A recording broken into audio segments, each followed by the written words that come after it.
of people think life is like riding a London taxi in rush hour traffic. Stop and go, stop and go. You're never sure if you're making forward progress. Is that the reality of human nature? We asked the people here in this great city of London what they thought.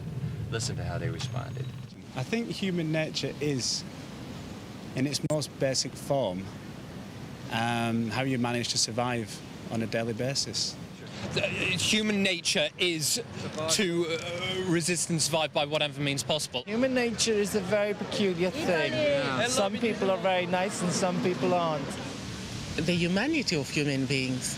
Are they evil? Are they nice people? That's the whole idea of human nature. They're unhappy, they're happy, they're sad, they're angry. You know, that's the beauty of humans. But hope that I live my life by knowing what is right and wrong. It's kind of to expect everyone to get on with each other is impossible.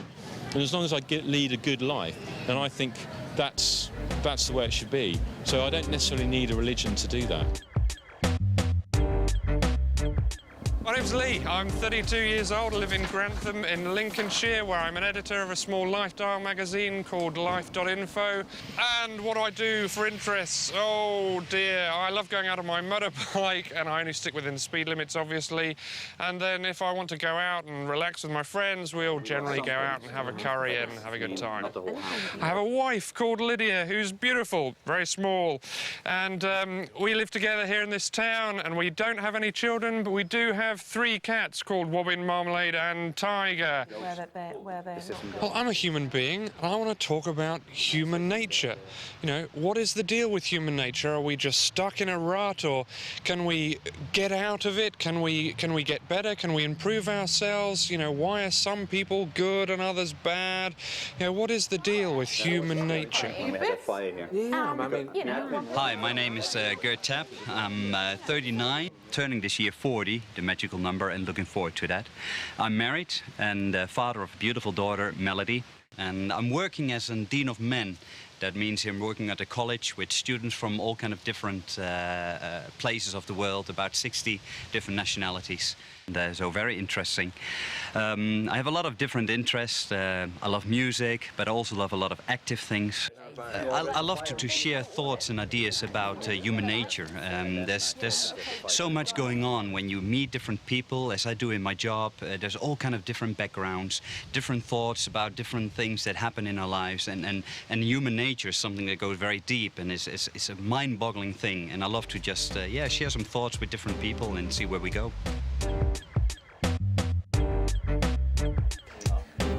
We're calling the conversation Mind the Gap because the reality is life is filled with these spaces, not inconsequential spaces that have to do with getting there from here.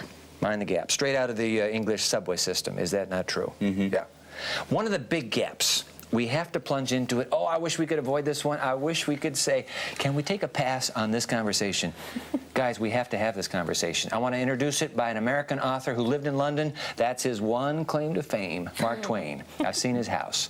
Mark Twain described people who were good in the worst sense of the word. Ever known people like that? Yeah. Oh, mercy. Such a lovely fellow. Just don't let me live next door to him, please. Good in the worst sense of the word. Mark Twain, who said, hey, what's the big deal about quitting smoking? I have quit 100 times before. It's no big deal. Mark Twain, let me give you one more line, Lee, because you want another American author. Yeah. All right, one more line. Mark Twain spoke about being able to resist everything. Except temptation. Yeah, that's it. Temptation, guys. Did we have to introduce the word S-I-N? Some people call it sin. Yeah. What do we call it? Just basic human nature. We don't like the sin word, so we'll call it basic human nature. If that's the case, we need to take on what's the reality in all of our lives. But Lee, before we plunge into this, please, sir, you are our on-the-street interviewer. What are you hearing about human nature? Yeah, about human nature. Well, we're hearing, what is it? You know, I mean, let's have a definition to work with of what is human nature. So I guess that's something we can rattle around. Yep. Just a moment. Where does it come from, our human nature? You know, do we have someone we can thank for it, or someone we can slap for it? You know, where does that come from? Okay. how come some people just seem to be born good? They seem to be born good and some are just bad, you know, through and through. Some people, you could describe them as angels from heaven. That'd be like you. Yeah, that's what my mum would say about me. Or, you know, others would say there's bad eggs, and that's what my dad would say.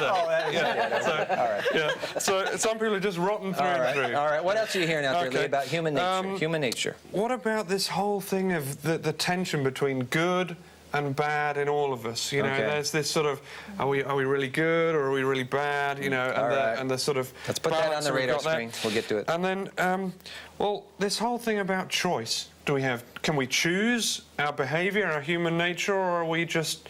It's there from the word go, and it's genetic, or I don't know what, but that we can't do anything about it. We are predisposed. That's the thing. Fair enough. Anything more? Then maybe one last thing. Then what can I do about it? If that's my life, my human nature, is there anything I can do about it, or am I just doomed to just struggle on with life and the temptations that come my way? What can be done? Good stuff. Let's see if we can. That's what we got. Yeah, let's plunge into it, guys. I want to roll some tape right here at the beginning. All right. Because I was in London this morning, down by Westminster. Big day in Parliament, by the way. Huge day in Parliament. So I'm down there. We have our cameras down there, and I'll roll some tape. You'll see. In fact, you see it now. There is this war protester. He's been there, I think, 1,132 days in a row. And you add the 4 days since the last time I talked to him, so it's 1,136 days now. And you know what he's doing? Talking about a pain in the side for, I think, the politicians. He's saying, anti-war, anti-war, anti-war, anti-war. Your stuffed shirts inside of you, shame on you, and he calls out the names. I mean, you read his posters. So, is that human nature? We all have this beautiful exterior, but a bunch of stuffed shirts. Yeah, and this is it. Yeah, what the problem? The facade that we have, I mean, everybody's carrying around. It's this whole idea of masks. Yeah. You can walk around and people can perceive you.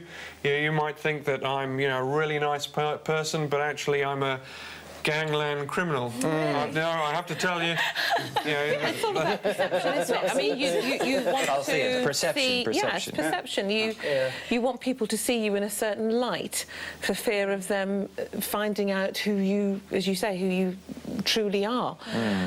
And all of us, we do. We have this sort of facade, and at some point or another, when we let the guard down. So who gets the rap for this? If I might use that terminology. Who gets the blame for why we're what we are?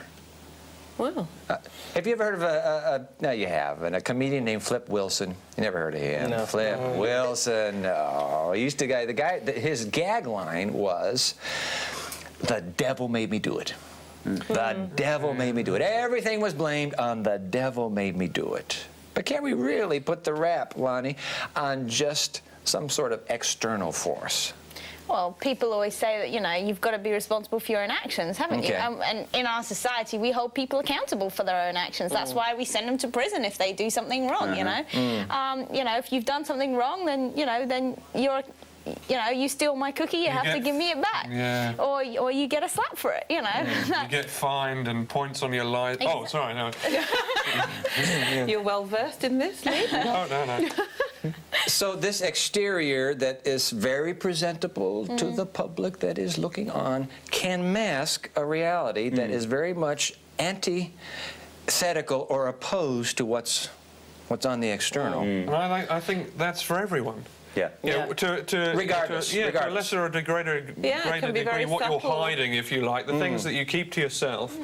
Everybody's got stuff going on inside them, whether it's stresses at work or stresses at home or whatever it is, or worries about this or guilt because of that, or everybody's got that going on. We all have. But doesn't it make you wonder? Are some people born worse?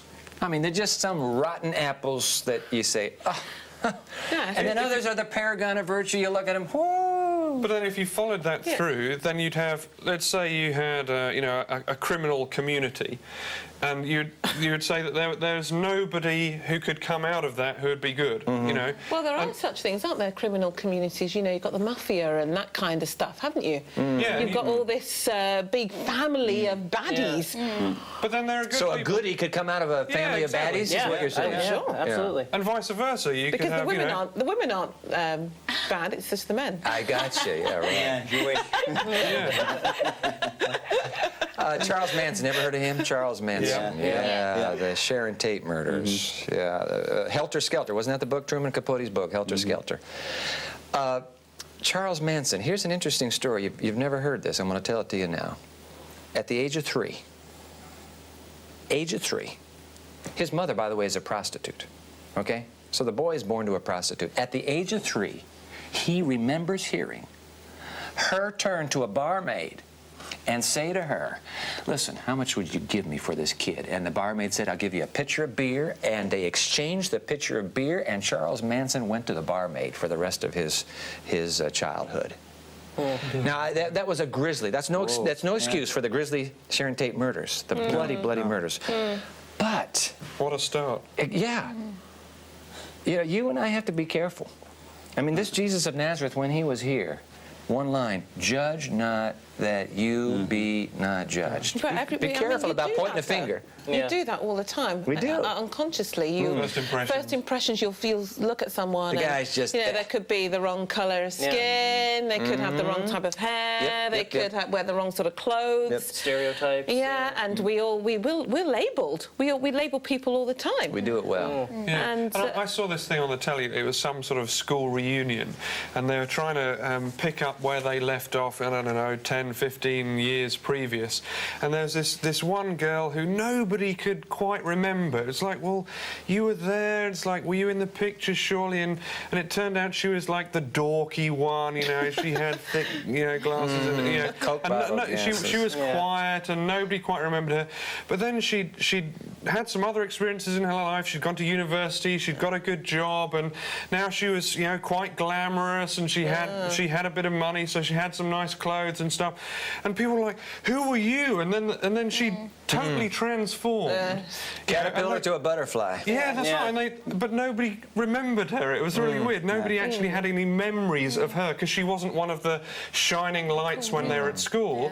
And yet some of the guys who are really outgoing and who really, you know, everybody remembered, you know, they'd sort of just fizzled out, you know, and gone down a sort of lesser path, if you like. Now, well, let me ask you then, do we have any choice over who we are? Choice over our behavior? Let me ask you that one first. Do we have choice over our behavior? Yeah. That's kind of a no-brainer, isn't it? Yeah, That's a no-brainer. absolutely. Of course, I can have some choice over my behavior. But my basic human nature, how much choice do I have? A lot of times you find that your basic human nature might compromise the choices that you would make. You know, oftentimes I find myself in a situation I know to be bad. I've been here before. Why am I here now? And I can't answer that question sometimes. You know, my self is telling me, my brain is telling me, you shouldn't be here. But my hands and my body are doing the things that I know to be wrong. And our Western society has a neat little out for that.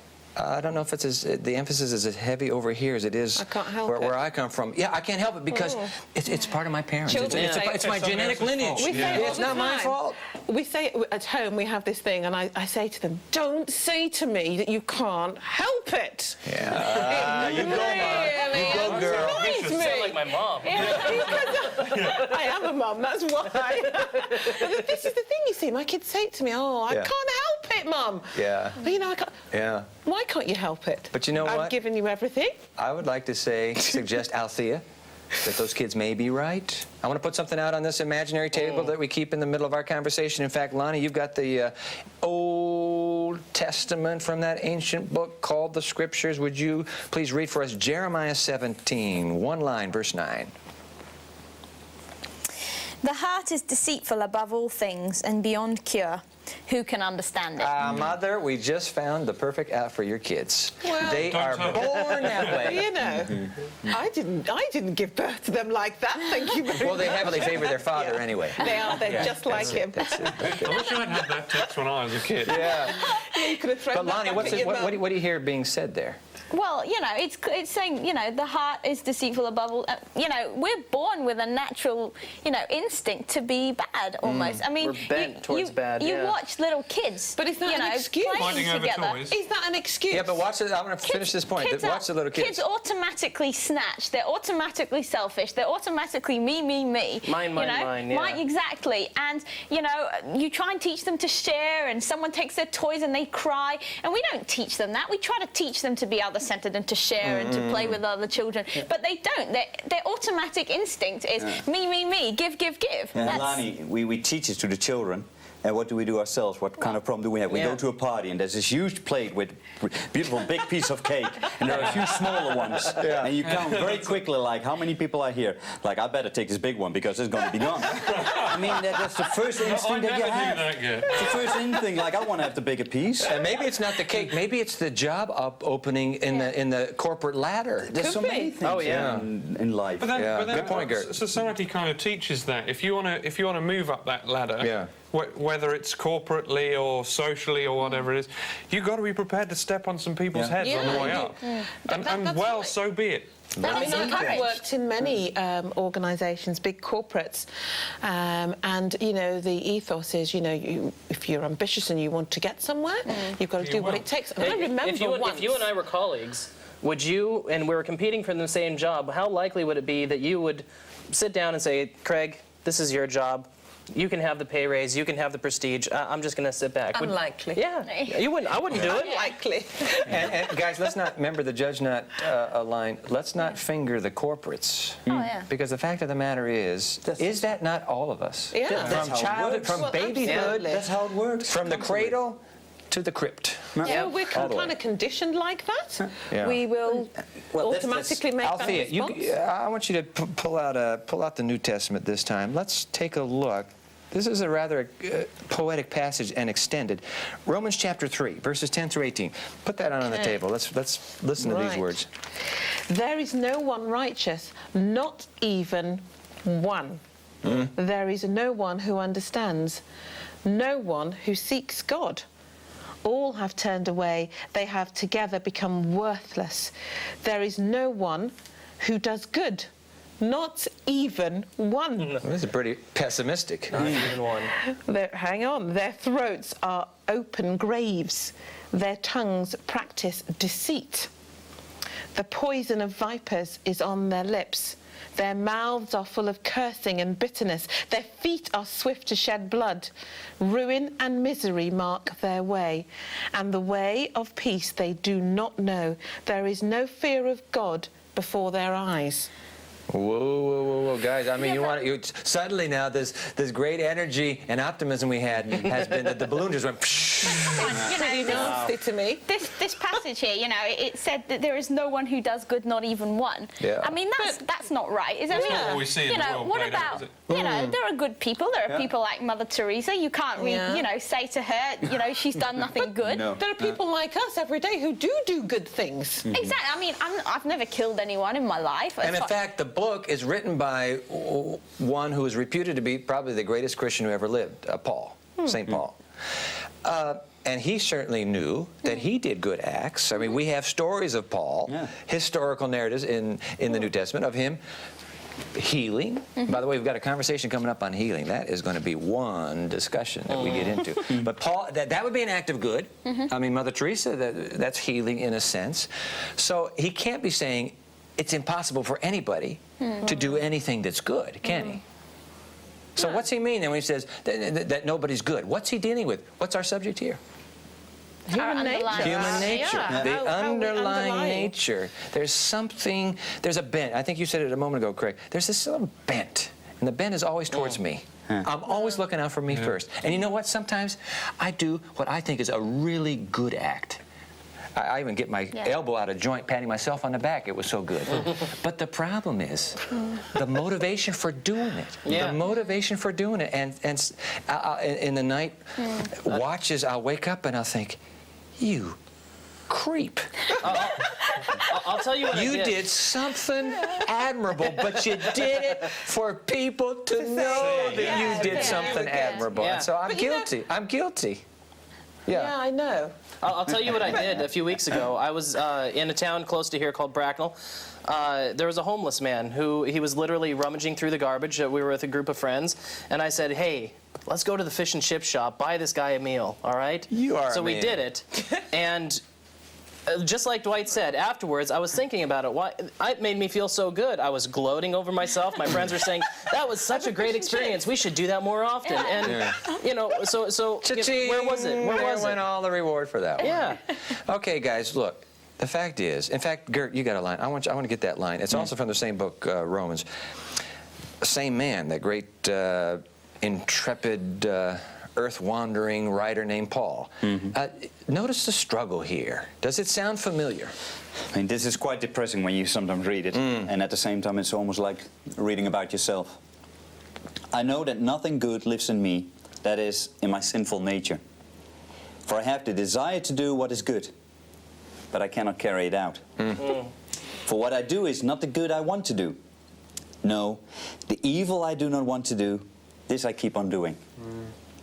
Now if I do what I do not want to do, it is no longer I who do it, but it is sin living in me that does it. Oh, he fingers... It's not a power. It's There's something, some kind of force at work within him. Basic human nature, I suppose. But he wants... This bent. Yeah, but he wants to do the good thing. He wants to do the good thing. I mean, there is the sort of, how do you say it, the initiative. He wants to go for the right thing, but something else drives him to go the other way. Yeah.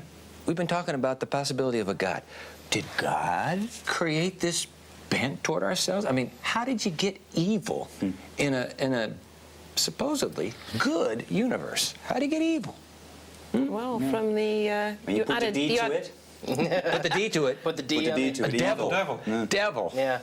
That old comedian was right. The devil made me do it. The devil made me do it. And where'd the devil come from? I want to put two more pieces out on this table because we cannot sidestep this. Isaiah, ancient prophet. That would be you, Lee. That's me. Isaiah chapter 14. And while Lee's doing that, Craig, let me get you, so we'll just do these bang, bang in a row. Sure. Revelation 12, please. Sure. Verse 12. Lee, Isaiah 14, verse 12. Okay, 12 to 14. All right. How you have fallen from heaven, O Lucifer, son of the morning. Now, let me do time out. Hit the pause button. Lucifer. Is that pretty much common knowledge? Yeah, everybody knows to whom the name belongs. The devil. Okay, the devil. All right. All right. So he must have started out somewhere. It says he fell from where? He's son of the morning, fallen from heaven. Fallen from heaven, okay. You have been thrown down to the earth, you who destroyed the nations of the world. For you said to yourself, I will ascend to heaven and set my throne above God's stars. I will preside on the mountain of the gods far away in the north. I will climb to the highest heavens, and I will be like the Most High. There is a pronoun that repeats itself significantly. What is that pronoun? I. First person singular. The one you're born with.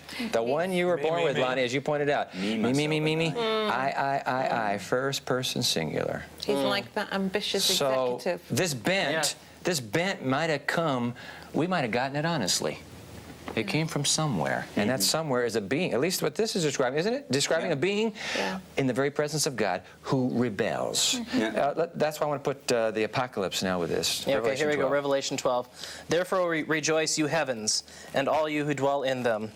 But woe to the earth and the sea, because the devil has gone down to you. He is filled with fury, because he knows the time is short. Okay. So what do we have on the table so far? We have on the table that, in fact, the human race, as proper as we are, as Westminster would be. Old Brian out there, and that's his name, Brian. Brian is a reminder to us, you stuffed shirts, I know what's inside of you. Nobody loves a prophet. Why do we have that guy? But old Brian is a reminder that inside of all of us, there is something that's bent wrong. It's just pointed this way. It's always me. And now we put out on the table from whence came that bent. It came from the original bender. The original me, I. Given all that, guys, given all that, what is the reason I should even try? I'm born with this bent. You've convinced me I can't change. Why should I even try then? Well, you've got to keep trying. I mean, it's not... If you start something... I know this is probably just a very simple analogy, and you get it wrong the first time, or you get it wrong halfway down the road. It doesn't mean that you lose sight of your the end product, the goal that you want to achieve. You've got to keep going. Oh, you must be a friend of Winston Churchill. I am. Didn't he? Isn't this the great man? Look, close to me. see if I got my history lesson right. Didn't Winston Churchill walk into a group of school lads? They said they invited him to come and speak. This is probably apocryphal, but he walks into a room after he was out of office, and he said, "My speech today, never give up, never give up." And I understand he said it like 3 or 4 or 5 times and walked out. And those boys never forgot that speech. So you're saying that just don't quit. Yeah. Quitters never win. So I shouldn't quit. No. Even though I'm struggling, maybe I'm struggling with an addiction now that is just very seeping into my DNA. Alcohol. I'm an alcoholic. We struggle with weight, we women. A lot of the time. Some men. Some men. But Some of us men. We're constantly on diets. Yeah. Keep trying, keep trying. The biscuit comes out or the cake comes out, and you get fed up, you get despondent, and so medicated. But then after a while, sometimes the training shoes come out and the training shorts, and you get yourself back out there, and I think that's what it's about. You know, just because we know we can't be perfect does not mean that we cannot better ourselves. Yeah, personal growth. So, this conversation has to turn practical, and it needs to turn practical very fast, because you've exposed me to my problem. And by the way, people are watching right now and are saying, "Hey, you haven't touched my problem yet." We don't have to. You know what? I haven't even touched the problems of all of us in this circle. We are all in this struggle business together. And in fact, it's embarrassing enough that we are not even going to bring up our weakest failures. Promise you. There are only 10 minutes left in this little conversation. Trust me, the weakest failures of this group will not be brought up. Why? Because I don't want you to know that I am really struggling in an area of my life. I'm afraid you will think less of me if you know the truth. So we're all, oh, Brian, thank you, Brian, in front of Westminster. Yep, stuffed shirts, all of us. We all have a problem. But we know that. Let's get on with the solution. So I just grit my teeth. I can do it. I can do it. Never give up. Oh, bulldog prime minister, never give up, never give up, never give up. You would just... How many alcoholics have run through that little repeat video statement till they're blue in the face? Well, but then again, alcoholics that really sort of feel like, hey, I don't want to live this life, because you were saying all of us have certain struggles. We're not going to open up here, but we know from our struggles that it doesn't make us a lot happier. It does not always give us the things that we really thought it would come out of it, whatever that addiction is, whatever that struggle is. But alcoholics, I mean, I have an uncle. Well, he's not here anymore. He passed away, but he was really hooked on alcohol. Was he? And the thing was to try to get out of that, he needed help from outside. So he couldn't do it himself. He wanted, but he also knew that constantly if he would do it on his own, that's why there are those AA groups. That's where you meet with one another. 12-step. Yeah, and you say to one another, that's the first thing, isn't it? You say like, hey guys, I know I've got a problem. I'm an alcoholic, and this is my name. So actually they start to really say what the problem is. I have some friends who have wrestled with sexual addiction, okay? Same. Addiction is an addiction is an addiction, guys. Isn't that right? Absolutely. Yeah. An addiction is an addiction. You can be addicted to yourself. That's the ultimate me. It's called pride and vanity. Absolutely. So an addiction is an addiction. Interestingly enough, though, Gert, in the AA program, and I'm not here pushing some sort of alcoholic rehab strategy, but in the AA program, they speak of a higher power. That's it. Yeah, that's true. Yeah, I want to put that on the table right now. In fact, there's a text here. Who did I assign that to? Althea. That's Jude. Next to the last book in that old scriptures. Okay. Jude, just a couple verses, 24 and 25. Okay. To him who is able to keep you from falling and to present you before his glorious presence without fault and with great joy. To the only God, our Saviour, be glory, majesty, power and authority through Jesus Christ our Lord, before all ages, now and evermore. Now that is one incredible claim. Wow. I want you to read that first line again, Althea. Now to him who is able to keep you from falling. Hold it right there. Isn't that something? That one line. If this Jesus of Nazareth is who he says he is, if he really died and was buried and rose again, went to heaven, and we've had a conversation, is planning to come back, that line is saying this God is able to keep you from falling. I know I keep harping on about this, the kid stuff. Yeah. But it's so true. It just reminds me every time of what it's like when my children were learning to walk. They couldn't do it by themselves, but they had all that faith, to use the word faith, and trust in me. If I held them by the hand, they weren't going to fall. And they took my hand and they walked. But let me ask you something. Did your children, when your babies, and I have 2 babies that are now 18 and 25, when your babies were learning how to walk, did they fall? Of course they fell. Did they then say, okay, I refuse this walking thing? Obviously, it's not my gift in life. I will crawl. But incidentally, they only fell when they were trying it on their own. They didn't fall when I was holding their hand. Now to him who is able, if you're holding his hand, to keep you from falling. I like that. I remember on my 5th birthday, I got my first bike, and all the other kids who were learning to ride a bike, you know, their parents all got them stabilizers, you know, these security wheels. Yeah, we call them training wheels. Yeah, stabilizers we call them over here. But my dad wouldn't get me stabilizers. He would. Yeah, you know, and so I thought, you know, if I'm going to ride this bike, I'm going to fall and die, and also he'd got me one that was slightly too big for me, so I'd grow into it. So I could barely reach the pedals, and I'd have to stand on the curb to even get on it, you know. And I'd sit there on this bike, and Dad would hold the back of the seat, and he'd kind of hold it, and we'd kind of go up and down the street, and he'd kind of be jogging behind it, trying to keep up as I gradually got faster and faster, you know. And I never fell off the bike, not once, because Dad was holding onto the seat. And then I remember one time being halfway up the street and going, oh, I'm doing quite well, and then realising that he wasn't there anymore. And I didn't. I kept going, you know, because he'd given me the confidence that I could ride, and you know, and after that, you know, no problem. And I still like riding my bike to this day, you know. But these kids that learnt with stabilizers, and then they took their stabilizers off, you know, and they were reliant on them to such an extent, you know, and then they'd fall over anyway. Now to him, how does that line go that we put out on the table? Now to him who is able to keep you from falling. Yeah. Come on, guys, we only have a few moments left. Lee, we got to make this practical. Give me another line from this ancient book that might inform how to do this. And while you're doing that, Craig, you also find, Lee, you go to the Psalms, the great literature in the Psalm. That would be Psalm 50, verse 15. Craig, go to Proverbs 18, verse 10, okay? Okay. Psalm 50, verse 15, it's real short. Trust me in your times of trouble, and I will rescue you. Trust me in your times of trouble. And I will. I'll rescue you. Yeah. It says, I will rescue you. This is pretty reassuring. This God, somebody we can call on when we're in hot water? Definitely. Yeah. Trust me in your time of trouble. Let's add one more here and then think about something here. Rick. The name of the Lord is a strong tower. The righteous run to it and are safe.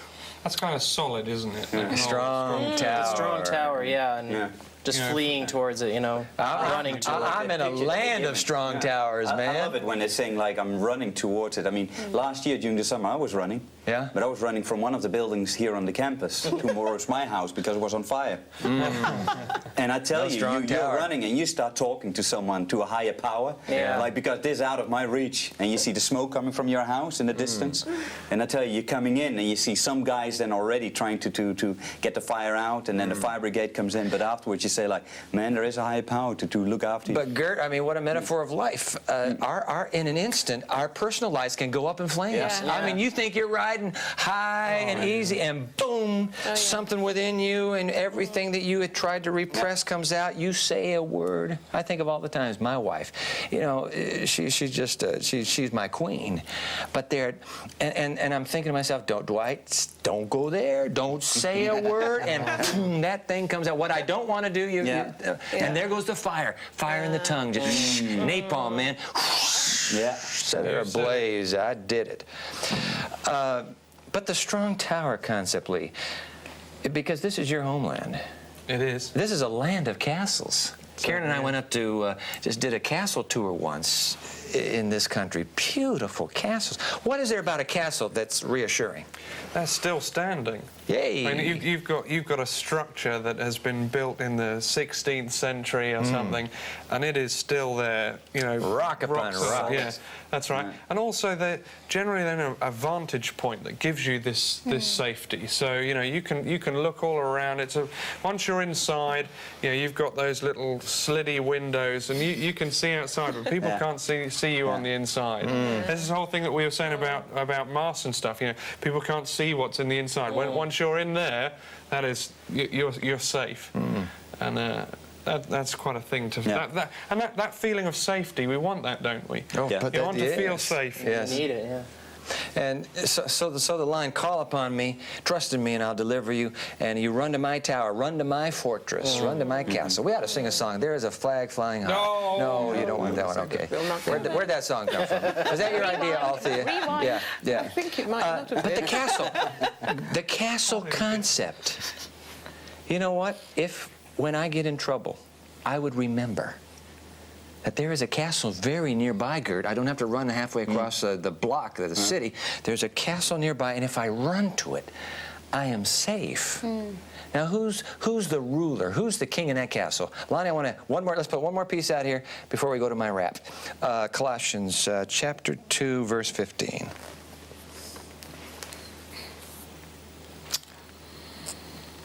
And having disarmed the powers and authorities, he made a public spectacle of them, triumphing over them by the cross. Okay, cross. Who's at the cross then? Who are we talking about here? Jesus. We're talking Jesus of Nazareth. Over these powers and authorities that mess with our lives, basically. All of this outside and internal resistance that we run into. And Lonnie, what did you just read? What did he do with those powers? Triumphed. 2,000 years ago at a place called Golgotha outside a city called Jerusalem. He triumphed. So, I can't explain to you guys. I don't know how it works, but something happened. And he gained the edge. This fallen being, what was his name again? Lucifer. This fallen being, evil with a D, somehow got conquered at a place called Calvary or the cross or Golgotha. Now to him who is able to, how did it go again? Keep you from falling. I want to talk to you for a moment who are watching on the screen right now. I mean, that's an incredible offer. He is able to keep you from falling. And by the way, you need to know, we have a little saying in my country, when you point a finger at me, don't forget 3 are pointed back at you. Right. So I'm talking to myself now. Now to him who is able to keep you. Wait a minute, not you, me as well. Now to him who is able to keep us from falling. I want to put one more line, and I love this line. When I think of ancient warfare here in England in particular, and I'm thinking of catapult, didn't they used to use a catapult around here? And of course the bows and the arrows. Let me just put one more line for your contemplation here. New Testament, 2 Corinthians 10, verse 4, the weapons we fight with are not the weapons of the world. On the contrary, they have divine power to demolish strongholds. Because there are 2 strongholds at work here. There's one stronghold that I want to run to. This one that you guys read about a moment ago. I want to get to that one. Hide me in that castle, please. I want to go to that stronghold. There's another kingdom, another power and a dark, sinister force that also has his strongholds. What I just read here is the weapons you and I can hold are not weapons. Little bows and arrows with a little suction cup. Twing! They have power, these weapons, to demolish, isn't that right? To demolish strongholds. I don't know what you're struggling with right now. I'm not going to tell you what I'm struggling with. Some of you watching are wrestling with a sexual addiction that is not letting you go. You have fought it all your life, and you're saying, Dwight, please, is there really power that could release me? Some of you are struggling with an addiction to drugs, recreational drugs, alcohol, doesn't matter. But it's holding. It's like an iron ball and chain on your ankle. Some of us are struggling not with the tangible externals, but with the internal habits, the bent that is so crooked we are always turned inward. The point is, we're all struggling. We're all the stuffed shirts that Brian was talking about, and we need deliverance. We need power to come from outside of ourselves. My friend, that power is the power of a name, and that name belongs to a person. A person who said, I've been there, done that. By the way, met the Lucifer you just read about. I met him face to face. And anybody who reads the gospel story knows the story of Christ's temptations. I met that power face to face. I beat him on his own ground. I have the power. I can keep you from falling. My friend, big gap, but a huge bridge to the castle. Contemplate this.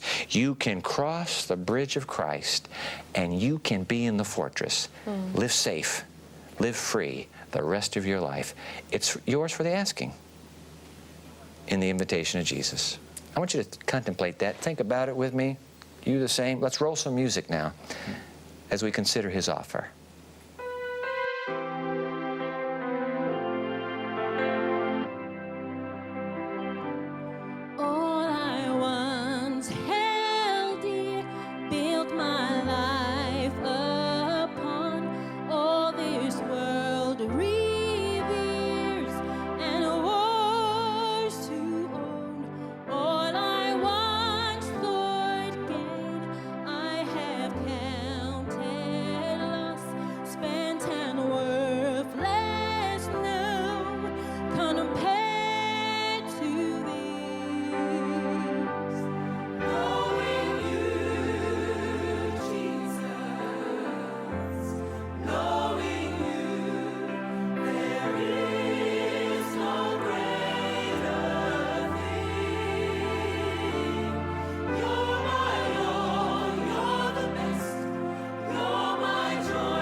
I'm a news junkie. I just love watching what's going on in the world.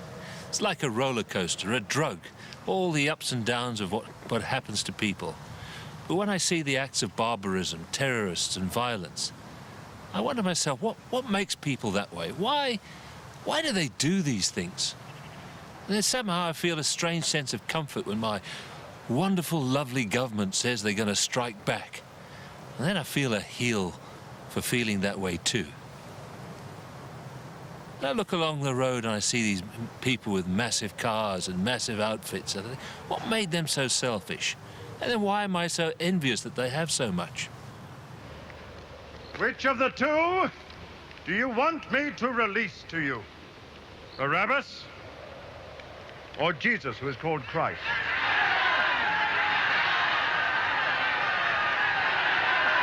What shall I do then with Jesus, who is called Christ?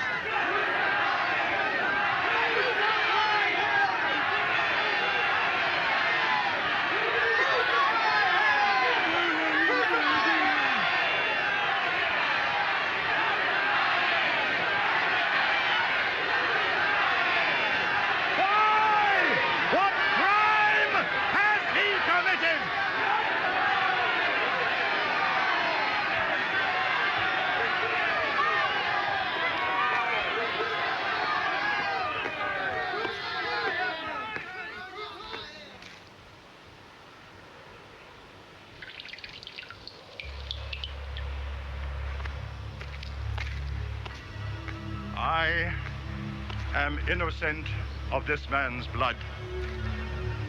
It is your responsibility. Let his blood be on us and on our children. Then I think about myself. I was born a big lad. I used to knock people about when I was at school. They called me a bully. And maybe I kept some of that up until I saw that my son was born. And I had to decide that I was going to be a different kind of person, treat him differently, give him opportunities that he would never have to feel and suffer like others have suffered.